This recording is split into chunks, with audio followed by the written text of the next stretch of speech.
ఎర్నాకుళం ఎక్స్ప్రెస్లో భారీ అగ్ని ప్రమాదం. టాటానగర్ ఎర్నాకుళం ఎక్స్ప్రెస్లో అర్ధరాత్రి దాటాక 1:30 మంటలు చెలరేగాయి. అనకాపల్లి జిల్లా ఎలమంచిలి సమీపంలో ఈ ప్రమాదం జరిగింది. B1, M2 AC బోగీలు పూర్తిగా దగ్ధమయ్యాయి.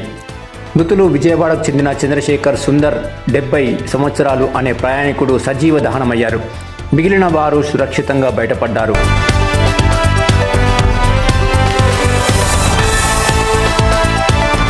ప్రమాద కారణాలు.